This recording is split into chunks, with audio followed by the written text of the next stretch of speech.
Hello, मैं आपका प्यारा कृष्णा स्वागत करता हूं हमारे इस खूबसूरत से चैनल जिसका नाम है कृष्णा भैया की ट्रिक। आज हम पढ़ने वाले हैं मानव नेत्र ह्यूमन आई के बारे में। कैसे वस्तुएं हम अपनी आंखों से देख पाते हैं, इतनी खूबसूरत सी दुनिया को हम अपनी आंखों से कैसे देख पाते हैं। हम सारी चीज़ें पढ़ेंगे, इसमें हमारा प्रतिबिंब कहाँ बनेगा। इसके बाद कुछ सवाल पूछेंगे, सवाल कई सारे एग्जाम में पूछे गए हैं। तो हम स्टार्ट करते हैं मानव नेत्र ह्यूमन आई। तो मानव नेत्र शरीर का वह अंग है जो विभिन्न उद्देश्यों से प्रकाश के प्रति क्रिया करता है। Which reacts to light. जैसे ही लाइट पड़ेगी तो हमें चीज़ें दिखाई देने लगती हैं। आँख वह इंद्रिय है जिसकी सहायता से हम देख सकते हैं, ऐसा भी कहा जा सकता है। मानव नेत्र लगभग 1 करोड़ रंगों में अंतर कर सकता है। ये बहुत बड़ी बात है। देखिए, अगला पॉइंट पढ़ लेते हैं हम कि मानव आँख का व्यास लगभग 2.5 सेंटीमीटर या 25 mm होता है और यह लगभग एक गोलाकार गेंद की भांति होता है जो कुछ तरल पदार्थ से भरा होता है। तो आप जान चुके होंगे 1 करोड़ रंगों में अंतर कर सकता है हमारा आई, ह्यूमन आई, मानव नेत्र। और कोई आपसे सवाल पूछेगा कि हमारी आँख का व्यास कितना होता है, तो आंसर देना है लगभग 25 मिलीमीटर। ये व्यास के बारे में बात कर रहे हैं, इसका आधा करेंगे तो वो त्रिज्या होगी। अगर मैं बात करूं, हम सेंटीमीटर में आंसर देना चाहेंगे तो हम कहेंगे 2.5। ये देख लीजिए, ये हमारी आँख है। इसके कई सारे देखिए भाग होते हैं। जैसे मैं पढ़ना चाहूँगा, ये है हमारा टॉप लिड। ऊपर वाला ये पलक होगा, ये टॉप लिड होगा, और नीचे वाला होगा, इसको हम कहेंगे बॉटम लिड। एक होता है कॉर्निया, एक होता है स्लेरा। ये देखिए आईलेस है ना। इसके बाद हम पढ़ेंगे प्यूपल के बारे में। प्यूपिल होती है, इसका कलर ही डिपेंड करता है, आँख के बिल्कुल मध्य का भाग होता है। एक होता है आइरिस, और आइरिस ही बताता है किसी व्यक्ति की आँखें कैसी हैं। कहा जाता है इसकी आँखें नीली हैं या फिर भूरी हैं। ये डिपेंड करता है हमारे आइरिस के कलर पर। ठीक, आपको अच्छे से समझ आ गया होगा। एक होता है स्क्लेरा और एक होता है टीयर डक्ट, यहाँ से आंसू भी बनते हैं। तो एक बार मैं चाहता हूँ, एक बार आप सभी साथ साथ मेरे साथ याद करने की कोशिश करें। सबसे ऊपर हमने पढ़ा था टॉप लिड और नीचे था बॉटम लिड, याद हो गया है। एक होता है कॉर्निया। कॉर्निया, तो सवाल पूछा जाता है कि मानव नेत्र का कौन सा भाग दान दिया जाता है, तो ये कॉर्निया होगा। मानव नेत्र की संरचना के बारे में जानेंगे। ये आंतरिक संरचना है। तो इसमें सबसे पहला देखो एरो दिखाई दे रहा होगा, तो ये कॉर्निया है। कॉर्निया के नीचे पढ़ लेते हैं, ये है हमारी प्यूपिल। प्यूपिल के बाद आता है ये सफ़ेद सफ़ेद कलर का दिखाई दे रहा है, ये लेंस। ठीक, उसके बाद आइरिस। इनके बारे में भी डिटेल से पढ़ने वाले हैं, अभी हमें केवल नाम याद रखने हैं। तो CPLI ऐसे करके याद रखना है। C मतलब कॉर्निया, P मतलब प्यूपिल, L मतलब लेंस होगा, और I मतलब आइरिस। सिलेरी बॉडी होता है, सस्पेंडरी लिगामेंट भरा रहता है इसमें। ठीक, और ये हमारा अगर मैं देखूं तो ये प्यूपिल क्या काम करता है, तो इसके बारे में डिटेल से इसके बाद हम पढ़ने वाले हैं। लेंस आपको पता है, ये हमारी आँख जो है उत्तल लेंस की तरह काम करती है या फिर अवतल की, तो आंसर देना है ये हमारा उत्तल लेंस की तरह काम करता है। ठीक, और ये जो भी इमेज बनेंगी हमारी कहाँ बनेंगी, तो इसका आंसर आपको देखना है। सभी की सभी इमेज रेटिना पर बनती है। ठीक, अब ये देखिए यहाँ पे कुछ नर्व दे रखी हैं। ये नसें होती हैं जो हमारे दिमाग से डायरेक्ट कांटेक्ट करती हैं। जो चीज़ें हमें दिखाई देती हैं उनका सीधा का सीधा संबंध हमारे दिमाग से होता है। इसलिए हम पहचान लेते हैं कि ये व्यक्ति ये अपना है या फिर पराया, और इसको देखकर हमें व्यवहार करना है, कैसा बिहेव करना है, ये हमारी आंखें बताती हैं। आंख के बाद तो सीधा सिग्नल जाएगा हमारे दिमाग के पास। तो एक बार देख लीजिए, सबके नाम हमें याद हो चुके हैं, कॉर्निया, प्यूपिल, लेंस, आइरिस, ऐसे करके। ठीक है, मानव आँख की संरचना पढ़ते हैं। सबसे पहले पढ़ते हैं श्वेत पटल। श्वेत मतलब सफ़ेद हो गया। देखो ऐसा लग रहा है किसी की आंखें निकाल ली गई हैं। ये पूरा भाग है, इसे बोलते हैं सेलेरा।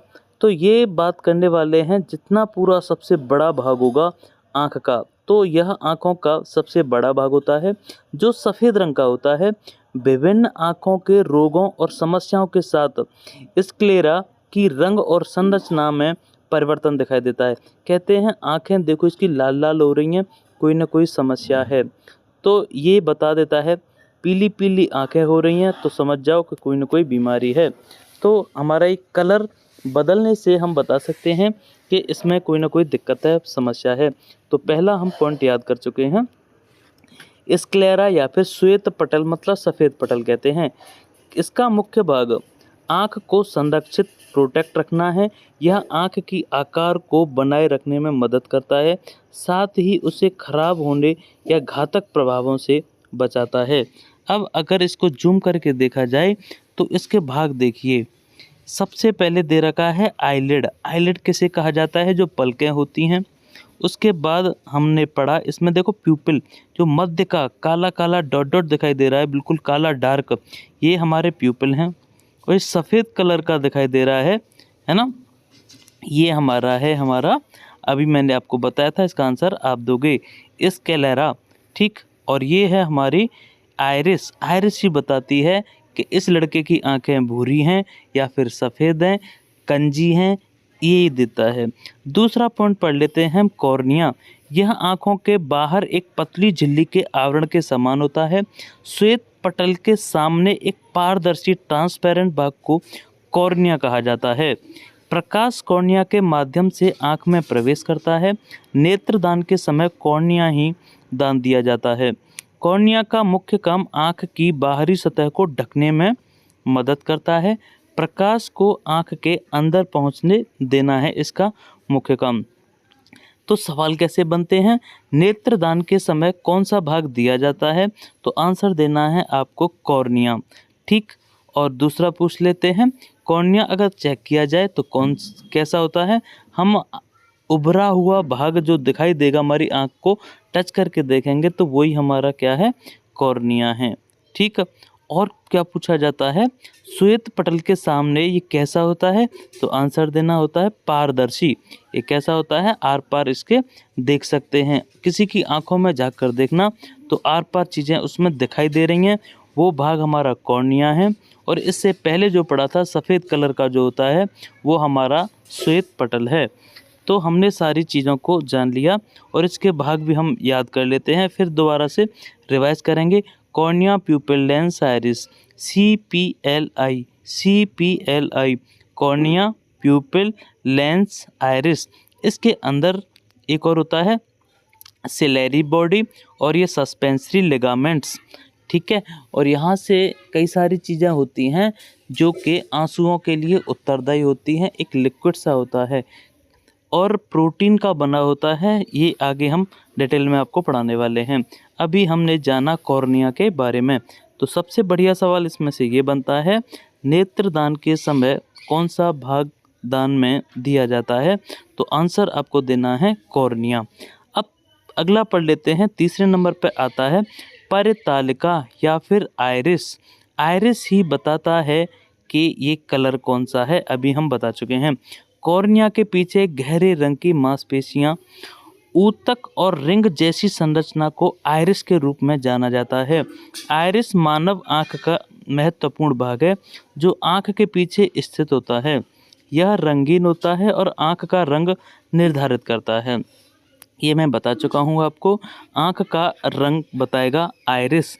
आइरिस को हिंदी में क्या कहा जाता है? परितालिका। आइरिस का आकार और पैटर्न हर व्यक्ति में अलग होता है, जिससे हर व्यक्ति की आँखों की पहचान संभव होती है। हम कहते हैं इसकी आँखें इनकी माताजी पे गई हैं या फिर इनकी आँखें इनके पिताजी पे गई हैं। वो कैसे पता चल पाता है? ये इसके कलर के द्वारा। और कलर डिसाइड कौन करेगा? तो बता चुके हैं, कलर डिसाइड करेगा आइरिस। आइरिस को हिंदी में क्या कहा जाता है? तो आंसर चाहता हूँ, तो आंसर आना चाहिए आपका परितालिका, ठीक। ये हमने जाना। देखो आपने देखा होगा इसमें चित्र में साफ साफ दिखाई दे रहा है आपको, है ना। इसकी जो आंखें हैं भूरी भूरी दिखाई दे रही हैं और भूरी भूरी ये किसका कलर है? आइरिस का कलर है। तो कह सकते हैं तो कलर के लिए कौन उत्तरदायी होगा? तो हमें आंसर देना है आइरिस। आइरिस का अर्थ क्या हुआ?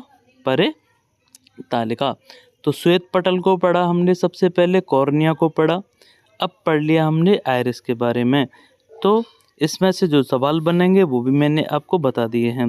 देखिए, अगर जूम करके आँख को देखा जाए बारीकी से, तो ये अलग अलग शेप दिखाई दे रहे हैं आपको, है ना। तो देखा होगा आपने, आजकल सिक्योरिटी के लिए आँख का ही फिंगरप्रिंट, जैसे फिंगरप्रिंट लिया जाता था, ऐसे ही आँख का ही प्रिंट लिया जाता है। जैसे हर व्यक्ति की पता है कि ये अलग अलग होती हैं, जैसे डीएनए टेस्टिंग जो होती हैं, ठीक है कि नहीं। तो आप जान गए होंगे इसके बारे में बहुत अच्छे से। एक बार फिर से मन ही मन में आप रिवीजन करते रहें कौन कौन सी चीज़ें हमने पढ़ ली हैं। तो बताइए, ये आइरिस है, आइरिस के बारे में आपने जान लिया। इससे पहले हमने किसके बारे में जाना, वो आपको याद है ना।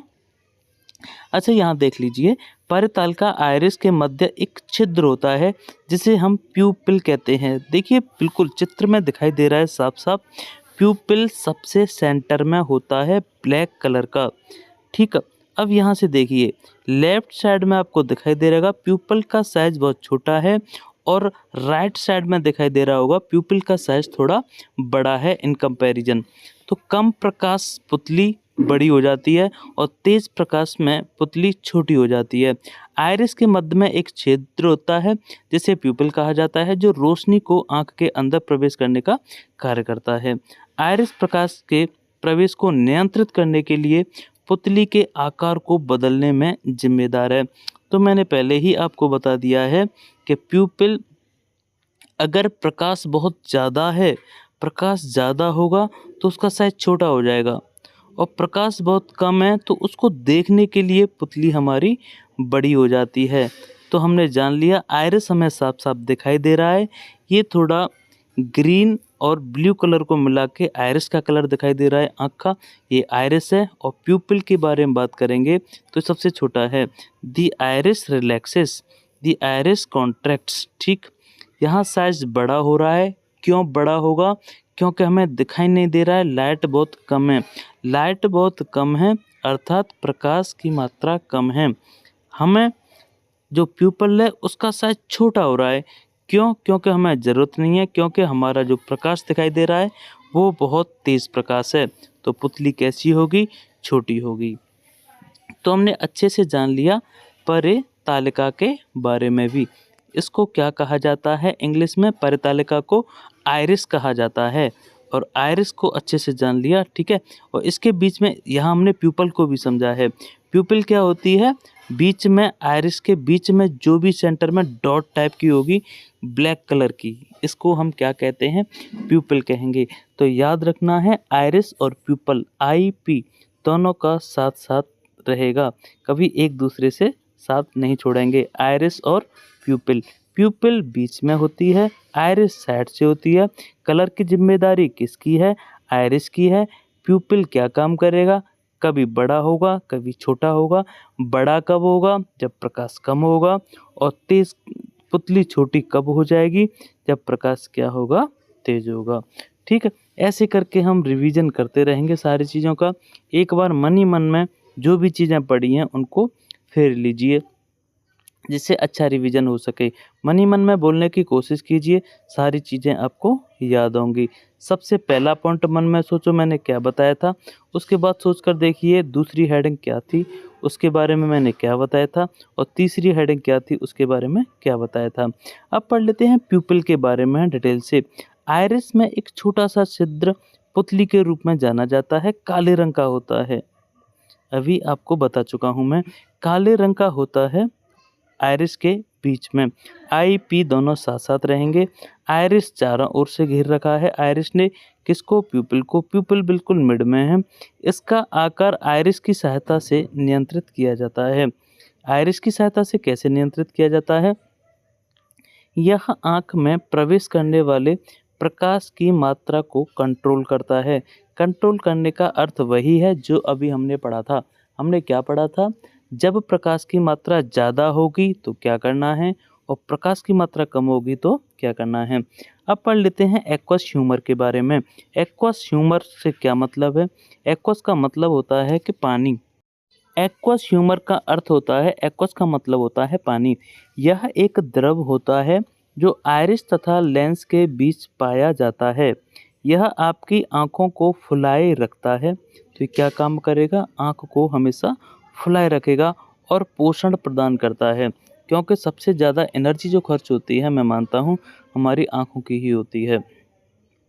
इसके अलावा यह आँख के अंदरूनी हिस्से यानी लेंस और कॉर्निया को अंदर से पोषण देता है और बेस्ट मेटाबॉलिज्म को हटाता है। जो खराब मेटाबॉलिज्म होता है उसको हटाने का काम करता है। ये रहा हमारा काम किसका? एक्वस ह्यूमर का। एक बार आप चित्र को देख लीजिए अच्छे से। यह एक द्रव होता है, हमने पढ़ लिया, लेंस तथा रेटिना के बीच में पाया जाता है। किस किस के बीच में पाया जाएगा? तो देखिए, राइट साइड में ये लेंस होगा और ये रेटिना है, रेटिना के बीच में होगा। विट्रस ह्यूमरस का मुख्य काम आँख को अपनी स्थिति में रखना, आँख की संरचना को स्थिर रखना और आँख के आकार को मध्यम स्थिति में बनाए रखना होता है। यह पदार्थ आँख की बीच की जगह को भरता है और आँख की अंदर की दिशा को पोषित करता है। बहुत ही इम्पोर्टेंट ये है ये विट्रस ह्यूमरस हमारी आँख के लिए। और हमने आराम से पढ़ लिया है इसको। क्या होता है ये? एक्वस ह्यूमर होता है। आपको चित्र में बहुत अच्छे से दिखाई दे रहा होगा, है ना? और सवाल कैसे बनेगा इसमें कि विट्रस ह्यूमर कहाँ पाया जाता है? तो आंसर देना है लेंस तथा रेटिना के बीच में। इसके कार्य क्या क्या होते हैं, ये सवाल भी पूछा जा सकता है। विट्रस ह्यूमर का काम क्या है, कहाँ पाया जाता है? तो आंसर आपने दे लिया। लेंस किसे कहते हैं? आप लेंस को बहुत अच्छे से जान चुके होंगे। देखिए, लेंस से तो पता चलेगा कि इमेज कहाँ बन रही है। तो पुतली के पीछे एक पारदर्शी संरचना होती है जिसे हम लेंस कहते हैं। सिलियरी मांसपेशियों की क्रिया से यह रेटिना पर प्रकाश को केंद्रित करने के लिए अपना होता है। सिलियरी मांसपेशी का और डिटेल से पढ़ लेते हैं। सिलियरी मांसपेशियां लेंस की फोकस दूरी को कंट्रोल करती हैं, नियंत्रित करती हैं। जब सिलियरी पेशियां फैलती हैं तो लेंस मोटा हो जाता है, फोकस दूरी इसकी कम हो जाती है। जब सिलियरी मांसपेशियां सिकुड़ती हैं तो नेत्र लेंस पतला हो जाता है और फोकस दूरी इसकी बढ़ जाती है। बहुत अच्छे से जान लिया। दोनों पॉइंटों को बहुत अच्छे से याद रखना, ये लास्ट वाले हैं। जब सिलेरिया पेशियां फैलती हैं तो लेंस क्या होगा? मोटा हो जाएगा और फोकस दूरी कम हो जाएगी। एक दूसरे का उल्टा हो रहा है। और जब सिकुड़ती हैं तो लेंस पतला हो जाता है और फोकस दूरी उसकी क्या होगी? तो आंसर देना है आपको, बढ़ जाएगी। तो ये होगी हमारी सिलियरी मसल्स या सिलियरी मांसपेशियाँ। देखिए, आपको चित्र में बहुत आसानी से दिखाई दे रही होंगी। कहाँ पाई जाती हैं? बिल्कुल सामने चित्र में दिखाई दे रहा है आपको। दिमाग में बैठा लेनी है सिलियरी मसल्स कहाँ पाई जाती हैं, ठीक है कि नहीं? एक बार फिर से पुराना रिवीजन मन ही मन में दोहराते रहिए, हमने कौन कौन सी चीज़ें पढ़ी हैं। इसके बाद अब हम जानने वाले हैं नए भाग के बारे में। लेकिन मैं मानता हूँ कि आप जब तक रिवीजन नहीं करेंगे तब तक आप कोई नई चीज़ अच्छे से नहीं सीखेंगे, अपने दिमाग में नहीं भर पाएंगे। तो एक बार सोचा करें इनके बारे में, क्या क्या चीज़ें हमने पढ़ ली हैं। सिलियरी मांसपेशियाँ के बारे में और डिटेल से पढ़ते हैं। तो लेंस की फोकस दूरी को नियंत्रित करने का काम इन्हीं का होता है। जब सिलियरी पेशियां फैलती हैं तो लेंस मोटा हो जाता है और इसकी फोकस दूरी कम हो जाती है। जब सिलियरी पेशियां सिकुड़ती हैं तो नेत्र लेंस पतला हो जाता है, फोकस दूरी बढ़ जाती है। इसको चित्र के माध्यम से हम समझेंगे। देखिए, एक में फैल रही है और एक में थोड़ा सिकुड़ रही है। तो पहले वाले केस को देखिए और दूसरे वाले केस को, और ऑब्जर्व किए दोनों में क्या क्या डिफरेंस हो रहा है, क्या क्या अंतर है। देखिए अपने आप खुद, है ना? हम आसानी से देख सकते हैं। जब पेशियां सिकुड़ रही हैं तो क्या होगा? सिलेरी मांसपेशियां लेंस की फोकस दूरी को कंट्रोल करेंगी। अच्छे से जान लिया। अभी हमने पढ़ा था, देखो इससे पहले, रेटिना पर प्रकाश को केंद्रित करने के लिए अपना आकार बदलता है और मानव लेंस उत्तल लेंस की भांति काम करता है। ये सवाल कई बार पूछा गया है। अवतल लेंस की तरह काम करेगा या फिर उत्तल लेंस की तरह? तो आंसर देना है आपको। साउंड बढ़ा देते हैं थोड़ा, आवाज़ क्लियर नहीं आ रही थी, अब आवाज़ थोड़ा साफ आएगी। तो मानव लेंस उत्तल लेंस की भांति कार्य करता है। तो पूछा जाएगा आपसे लेंस क्या करता है, पुतली के पीछे होता है, पारदर्शी संरचना होती है, आर पार दिखाई दे सकता है, जिसे हम लेंस कहेंगे। क्या कार्य है इसका, क्रिया क्या है, ध्यान से सुनिए। रेटिना पर प्रकाश को केंद्रित करने के लिए अपना आकार बदलना। अच्छा, और इसके अलावा ये किसकी तरह काम करता है, तो आंसर आपको देना है, ये उत्तल लेंस की भांति कार्य करता है। देखिए हमारी आंखें सामने से इसे देखेंगी और इसकी इमेज जाके रेटिना पर बनेंगी और रेटिना हमारे दिमाग को भेजेगा और दिमाग से हम पता कर लेंगे ये क्या चीज़ दे रखी है। अब बात कर लेते हैं रेटिना की, बहुत ही इंपॉर्टेंट टॉपिक है, रेटिना के बारे में पढ़ेंगे। रेटिना आपको साफ दिखाई दे रहा होगा, ये एरो का साइन है, ये रेटिना पे ही गया है। मनुष्य की आंख के पिछले पर्दे को रेटिना कहते हैं, बोलिए मेरे साथ। मनुष्य की आंख के पिछले पर्दे को ही रेटिना कहते हैं। मानव आंखें एक वस्तु का प्रतिबिंब उसके रेटिना पर ही बनाती हैं। रेटिना आंखों से अंदर पीछे की तरफ एक ऊतक की एक पतली सी परत जैसा होता है, यह ऑप्टिकल नस के पास होता है। देखिए इसमें ऑप्टिकल नर्व आपको दिखाई दे गई होगी, राइट साइड में जो बीच में दे रखी है वो ऑप्टिक नर्व है और यहीं पे हमारा पाया जाता है रेटिना। रेटिना का काम है उस रोशनी को प्राप्त करना जिसे लेंस ने फोकस किया और उस रोशनी को सामान्य संकेतों में बदलकर मस्तिष्क को संकेत भेजना ताकि आप उसे देख पाएं अच्छी तरीके से। तो रेटिना अहम रोल अदा करता है अपना किसमें, तो आंसर देना है हमारी मानव नेत्र के लिए। नेत्र के रेटिना पर बनने वाला प्रतिबिंब कैसा होगा, तो ध्यान से सुनिएगा, वास्तविक और उल्टा होता है। अगर हम बल्ब को सीधा देख रहे हैं तो रेटिना पर ये हमेशा उल्टा बनेगा, जो उल्टे बनते हैं वो वास्तविक होते हैं। ये कन्वर्ट करेगा हमारे दिमाग में उसको राइट में ही। तो कई बार सवाल पूछा गया है कि रेटिना पर जो भी प्रतिबिंब बनेगा तो कैसा बनेगा, उल्टा बनेगा। जो उल्टे होते हैं वो वास्तविक होते हैं, जो सीधे बनते हैं वो काल्पनिक होते हैं। तो ये डायरेक्ट हमारे दिमाग में जाएगा कि ये वास्तविक है, उल्टा है तो इसका सीधा कर लो और काल्पनिक में बदल दो। तो रेटिना का ये काम का रहेगा। ये देखो बैटरी हमारी परसेंट कम होती जा रही है, इसको चार्जिंग पर लगाने का काम कर रहे हैं अभी हम, ठीक है, कोई दिक्कत नहीं, आपकी वीडियो ये पूरी करके ही छोड़ेंगे। ध्यान से सुनिएगा। तो हम आपसे पूछना चाह रहे हैं, बताइए रेटिना पर बनने वाला प्रतिबिंब कैसा होता है, तो आंसर दीजिए। तो आंसर है आपका वास्तविक और उल्टा होता है, ठीक है कि नहीं, वास्तविक और उल्टा होता है। और मैं दूसरा सवाल आपसे पूछना चाहता हूँ, उल्टा की जगह अगर सीधा हो जाए तो वास्तविक की जगह पर क्या लिखेंगे, काल्पनिक आंसर देंगे। ऑप्टिक तंत्रिका, ऑप्टिक नर्व किसे कहते हैं? ऑप्टिक तंत्रिका आँख जो देखती है उसकी छवियां मस्तिष्क तक पहुंचाती है। ऑप्टिक तंत्रिकाएं दो प्रकार की होती हैं, इनमें शंकु कोन्स होते हैं और दूसरी छड़ें होती हैं, रॉड्स होती हैं। देखिए चित्र को बारीकी से देखिए बहुत आसानी से समझ सकते हैं। जो कोन टाइप की दे रखी हैं वो कोन सेल हैं और जो रॉड टाइप की दे रखी हैं वो रॉड सेल हैं। कोन क्या होता है, शंकु होता है, थोड़ा हल्का हल्का शंकु टाइप की आपको दिखाई दे रही होंगी, उन्हें कहा जाता है कोन सेल। और दूसरी होती हैं रॉड सेल। तो आपने जाना होगा जो चमगादड़ होती है और होते हैं उल्लू आउल, उनमें पूछना चाहूँगा आपसे, शंकु अर्थात कोन पाए जाते हैं ज़्यादा या फिर रॉड्स या छड़ें पाई जाती हैं ज़्यादा, इसके बारे में भी पढ़ने वाले हैं डिटेल से, बस इसको मन में बैठा लीजिए। रेटिना के नीचे क्या दे रखा है, फोया फिर ब्लाइंड स्पॉट है, और ये कोन सेल किस प्रकार की होती हैं और ये रॉड सेल किस आकृति की होती हैं। तो रॉड का मतलब बिल्कुल रॉड की तरह और कोन का मतलब कोन की तरह।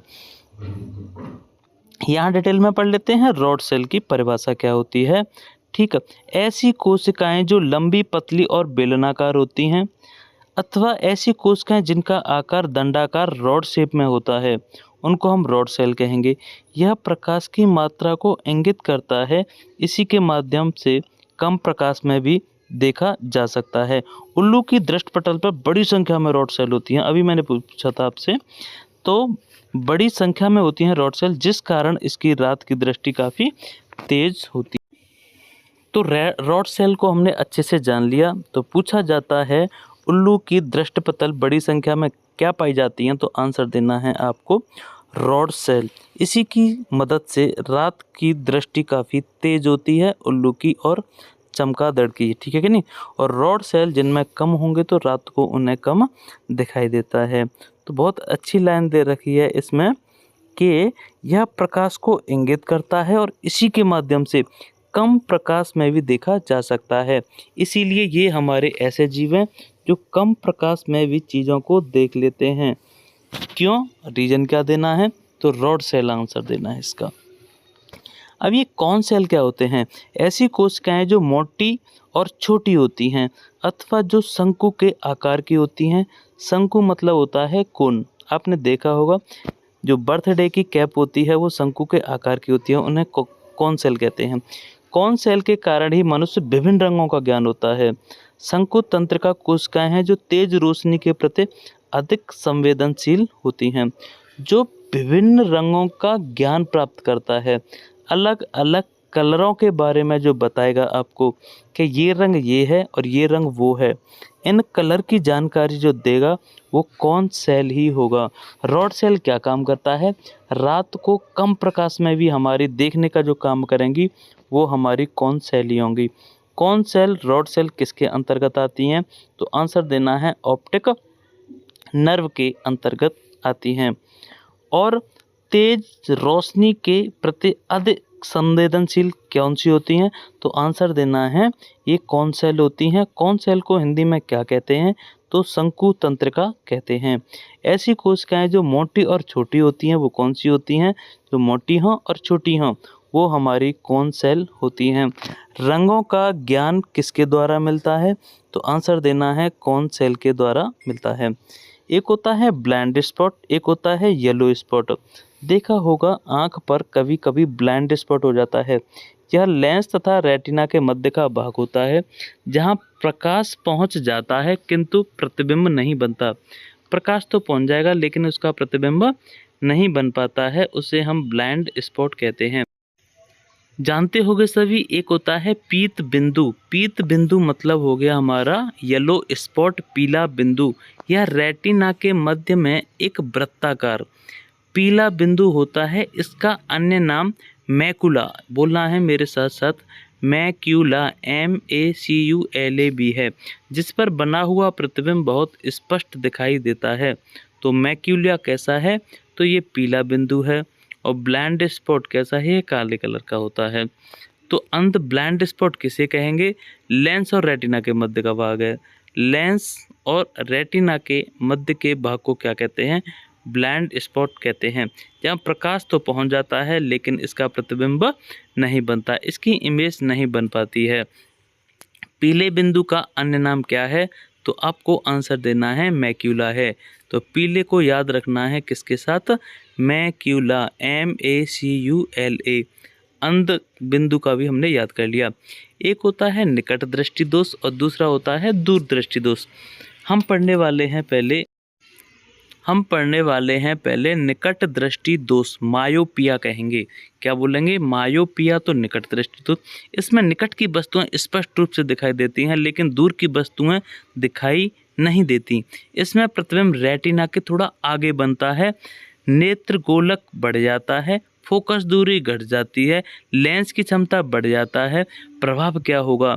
निकट की वस्तुएं दिखेंगी लेकिन दूर की नहीं। क्या उपचार है इसका? अवतल लेंस का प्रयोग करेंगे, है ना। अवतल लेंस को क्या कहा जाता है? अपसारी लेंस के बने हुए चश्मे का उपयोग करेंगे। ये है हमारा निकट दृष्टि दोष। ऐसे करके याद रखिए आप, निकट दृष्टि दोष में निकट की दिखाई देंगी, दूर की नहीं दिखाई देंगी। निकट की दिखाई देंगी लेकिन दूर की नहीं दिखाई देंगी, तो निकट दृष्टि दोष है। और निकट 3 शब्दों से मिलकर बना है, तो 3 शब्द के बाद बड़ा वाला बनेगा अवतल, 4। तो ऐसे करके याद रखेंगे, ठीक है। इसके बाद जानेंगे जो कि इम्पोर्टेंट है हमारा दूरदृष्टि दोष। दूरदृष्टि दोष किसे कहेंगे, तो बहुत अच्छी से जानेंगे उसको, लेकिन एक बार रिवाइज कर लेते हैं इसका भी। ये है हमारा मायोपिया, निकट दृष्टि दोष पड़ा। आई बॉल का साइज बढ़ेगा, फोकस दूरी घटेगी। तो बढ़ने वाले कौन कौन से हैं? लेंस की क्षमता और नेत्रकुलक। घटने वाली कौन सी चीज़ है? तो फोकस दूरी घटेगी।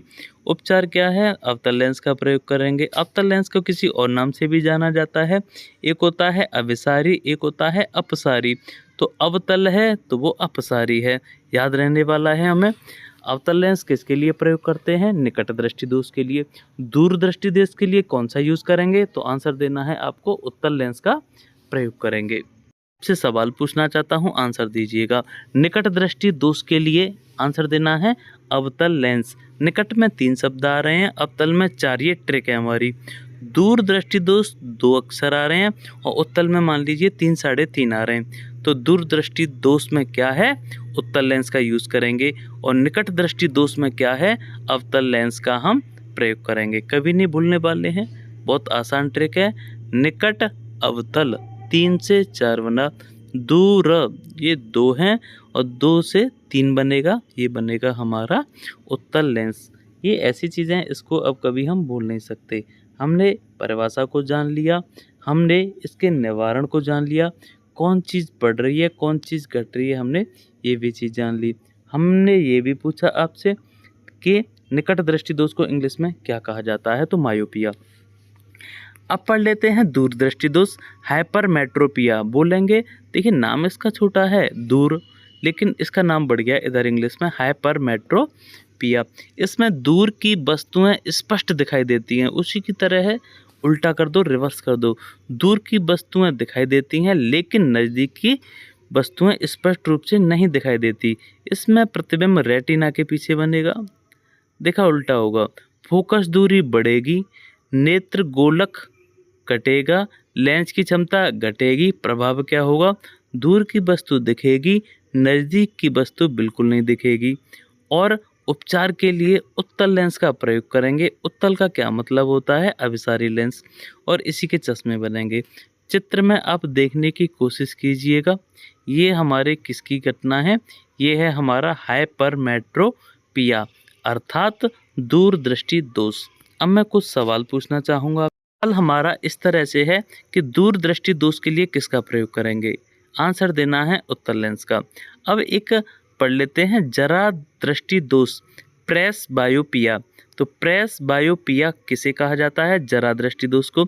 इसमें असमंजस क्षमता घट जाती है, पावर ऑफ एकोमोडेशन घट जाती है, और ना दूर की वस्तुएं दिखाई देती हैं ना ही निकट की। इसमें कोई नहीं दिखाई देगा। इसके उपचार के लिए द्विफोकस बाईफोकल लेंस का प्रयोग करते हैं, जिसमें नीचे की ओर उत्तल लगाएंगे और ऊपर की ओर अवतल लेंस का प्रयोग करते हैं। देखिए साफ साफ दिखाई दे रहा होगा ऊपर और नीचे। ये नॉर्मल विजन का है और नीचे जो दे रखा है ये प्रेस बायोपिया का है। तो पूछा जाता है ऊपर हम किसका यूज करेंगे? तो ऊपर बड़ा होगा, तो बड़ा कौन होता है? अवतल। अवतल 4 अक्षरों का है और उत्तल 3 अक्षरों का है, तो शायद कभी नहीं भूल सकते। जरा दृष्टि दोष को क्या कहा जाता है? तो प्रेस बायोपिया।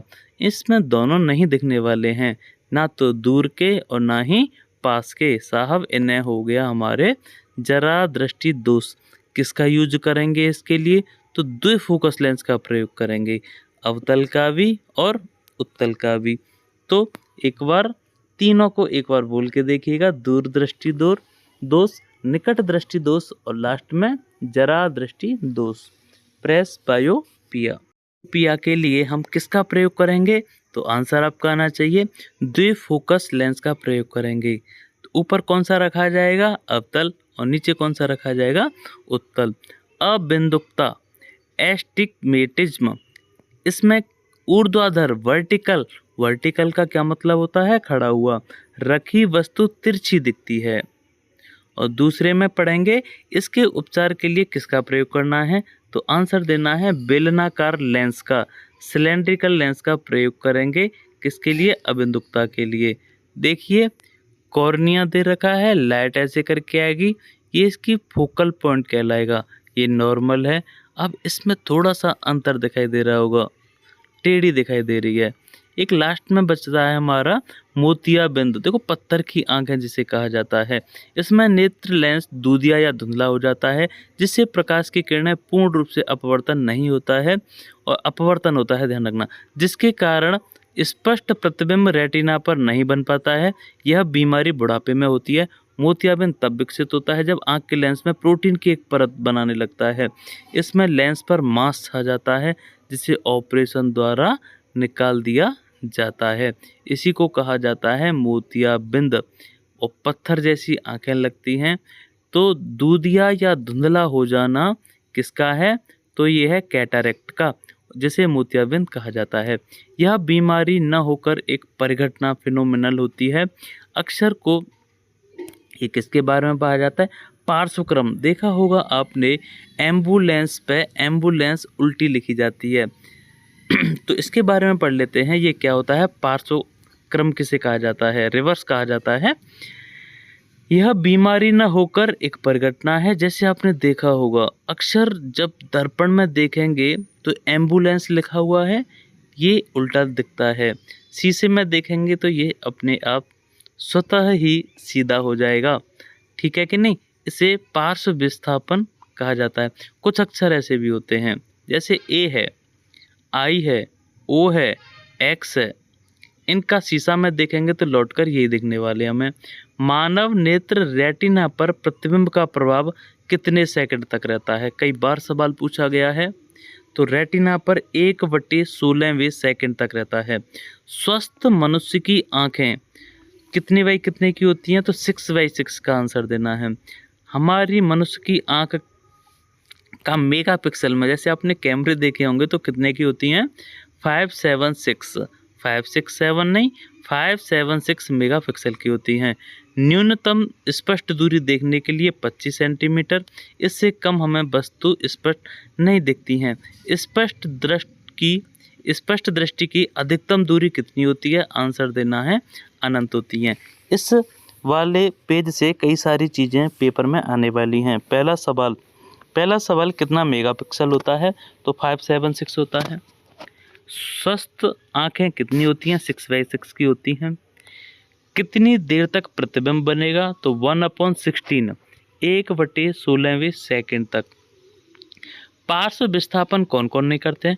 जो शीशे में ऐसे के ऐसे ही दिखें वो पार्श्व विस्थापन नहीं करते हैं, ठीक है। ये बहुत अच्छी घटना हमने सारी पढ़ ली हैं।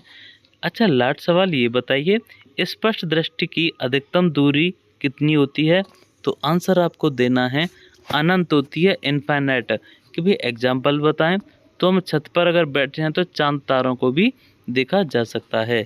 और कम से कम कितनी दूरी को देख सकते हैं? तो 25 सेंटीमीटर, ठीक है।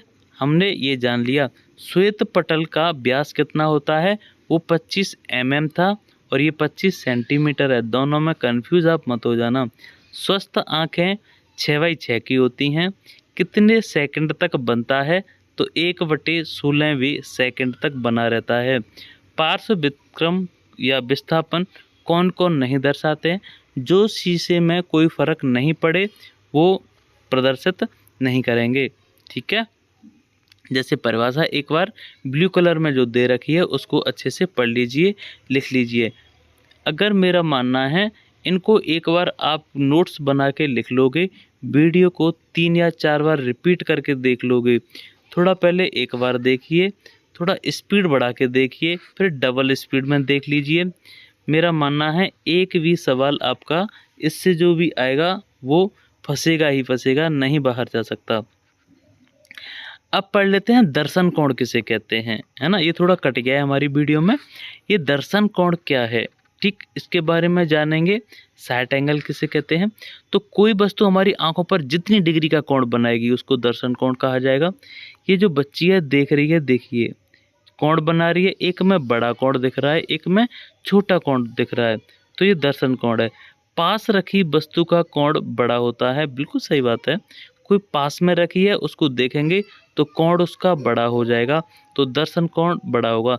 दूर से देखेंगे तो दर्शन कोण का मान छोटा होगा।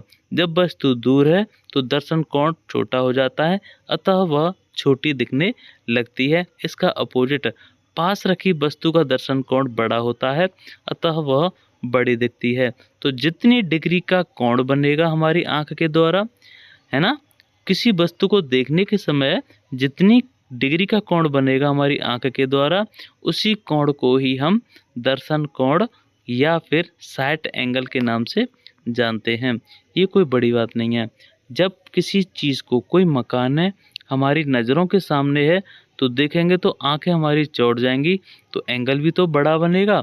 एंगल बड़ा बनेगा तो दर्शन कोण बड़ा होगा।